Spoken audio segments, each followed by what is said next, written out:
No dia 7 de novembro de 2019, o STF proferiu uma decisão que alterou alguns paradigmas.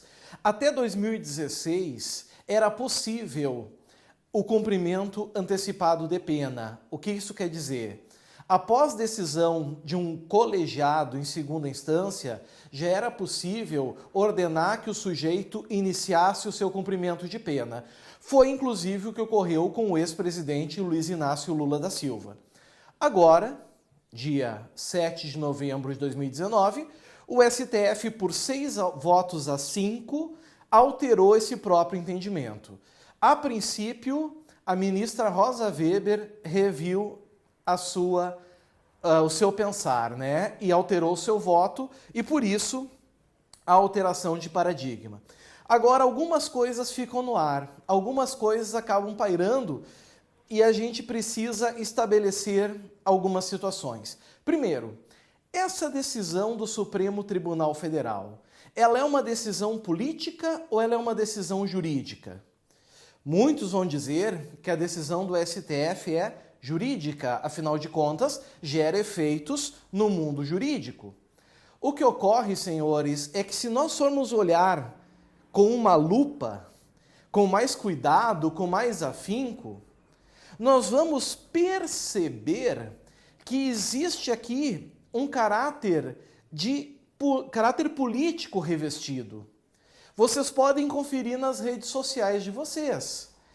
Comecem a contar quantas pessoas, sem formação jurídica alguma, está agindo como um constitucionalista, como se entendesse de Constituição Federal há muito tempo, e fazendo memes, e criando grandes textos. Por quê? Porque esse julgamento envolveu uma situação política.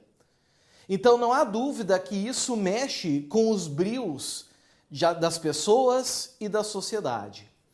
Agora, vem a grande pergunta. A decisão do STF, ela foi certa ou ela foi errada, equivocada? Bom, amigos, tecnicamente falando, o Supremo pisou na bola. O Supremo Tribunal Federal proferiu uma decisão incorreta. Não é o verdadeiro caminho.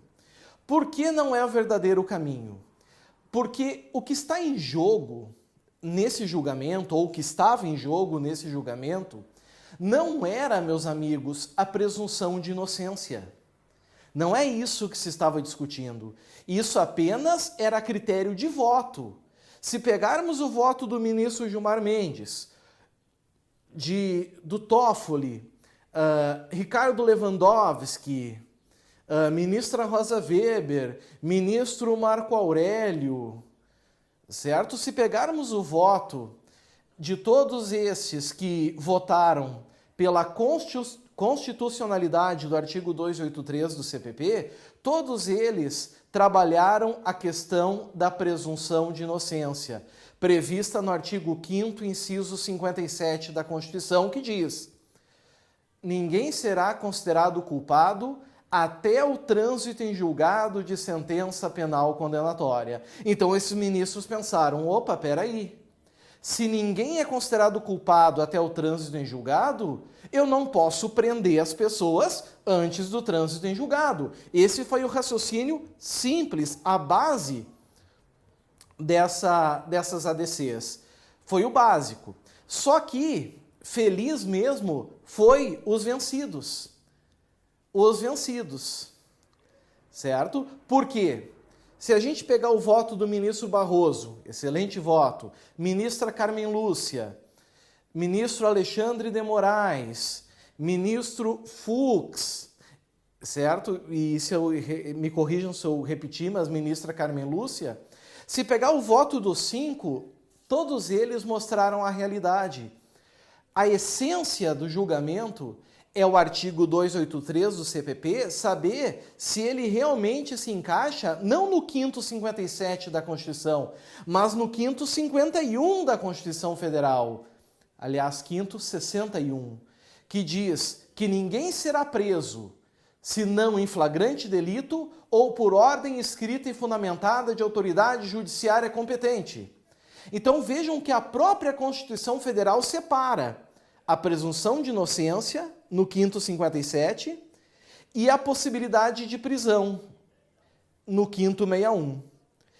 O artigo 283 do CPP estabelece que a prisão tem que se dar com o trânsito em julgado. Mas se a gente pegar o 5º inciso 61 da Constituição, em momento algum ele fala que para uma pessoa ser presa é preciso trânsito em julgado de sentença penal condenatória. O único requisito que o artigo 5º 61 exige para uma prisão é exatamente, amigos, a ordem judicial. Ordem escrita e fundamentada de autoridade judiciária competente. O que eu estou querendo dizer com isso? Que por força do artigo 5º 61, uma pessoa pode ser presa preventivamente, ou seja, receber a prisão preventiva e continuar presumindo-se inocente. Uma pessoa pode ser presa temporariamente e continuar se presumindo inocente. Uma pessoa pode ser presa em flagrante e continuar se presumindo inocente. E o certo é o quê? Uma pessoa, após a sentença de 2º grau, pode ser presa e continuar presumindo-se inocente. Certo? A presunção de inocência apenas impede que antes do trânsito em julgado, uma pessoa possa, por exemplo, ter seu nome incluído no rol dos culpados. Até porque ela não é considerada ainda culpada. Mas vejam, nenhum momento diz que uma pessoa presa antes do trânsito em julgado, ela presume-se culpada. Não, ela continua presumindo-se inocente. Do mesmo jeito, da mesma forma. Bom, meus amigos, agora o judiciário tem que analisar cada caso concreto. Será que com essa decisão e a saída de mais de 2, 3, 4, 5 mil pessoas do sistema carcerário, existe algum risco de prejudicar o processo? Por exemplo, será que o ex-presidente Lula tem um passaporte e decide frustrar a aplicação da lei penal? Aí agora, para mantê-lo preso, ou qualquer pessoa presa, é preciso ter os requisitos que autorizem a prisão preventiva. Mas, repito, em nada, meus amigos, a Constituição exige o trânsito em julgado para a prisão. Ela não traz esse requisito, ela não traz essa obrigatoriedade. É isso que era o cerne da questão. É exatamente essa questão da prisão. Então a prisão, meus amigos, ela não é sinônimo de presunção de culpa. Logo, por que o artigo 283 do CPP não é encaixado na Constituição Federal, não está em harmonia com a Constituição? Porque o 283, meus amigos, ele restringe situações. A Constituição diz que o juiz, expedindo ordem de prisão, pode se prender alguém, mesmo que presumindo-se inocente. O CPP diz que tem que ter o trânsito em julgado. Ora, quem tem que dizer o que tem que ter ou não tem que ter é a Constituição, não é o Código de Processo Penal. Não é ele que determina. Só que agora tem que se analisar cada caso e, entendendo o necessário, o juiz tem que decretar a prisão preventiva. Então é muito importante elucidar isso a muita gente que, no afã de uma questão política, acaba extravasando, trazendo suas opiniões. É importante saber que essas opiniões que vocês enxergam nas redes sociais têm caráter político, mas elas não são revestidas de caráter jurídico, certo? Não é o fato do ex-presidente Lula estar em liberdade ou preso que a presunção dele era de inocência. A presunção do ex-presidente Luiz Inácio Lula da Silva é de inocência, até o julgamento dos recursos em grau superior. Até porque, meus amigos, com o acórdão de segunda instância, toda a matéria fática já foi discutida. Toda a questão probatória já foi discutida. Ou seja, que materialidade e autoria existiram? Existiram. Os tribunais superiores, eles apenas julgam matéria de direito, como, por exemplo, dosimetria de pena, alguma nulidade. É isso que o STJ e o STF vai analisar. Mas o STJ, o STF, em momento algum vai dizer que o ex-presidente Lula é inocente. Não vai trazer uma sentença absolutória. Então nós temos aqui duas realidades. Que realidades são essas? O ex-presidente Lula, preso ou solto, presume-se inocente porque ainda não tem trânsito em julgado.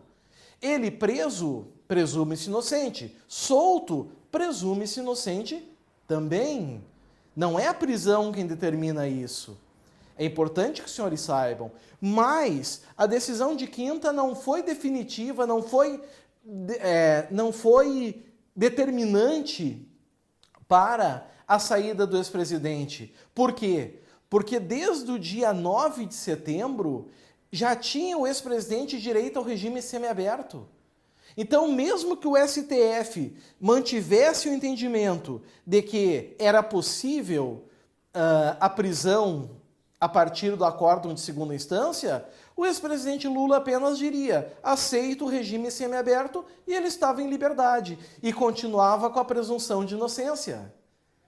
Bom, eu espero, amigos, com essas breves palavras, ter explicado para vocês um pouquinho desse julgamento do STF que está movendo o país aí, né, repercutindo em todo o Brasil. Certo? Meus amigos, peço encarecidamente, se inscreva no canal, dê aquele joinha, certo? Clique em gostei, ativa o sininho para receber vídeos sempre que eles forem sendo baixados e colocados aí à disposição de vocês. Então, vocês precisam saber que isso é muito importante para o canal e é importante essa atenção para com vocês. Ainda é de graça curtir, se inscrever, dar o seu like, ativar o sininho. Meus amigos, meu muito obrigado. Um grande abraço a todos. Tchau, tchau.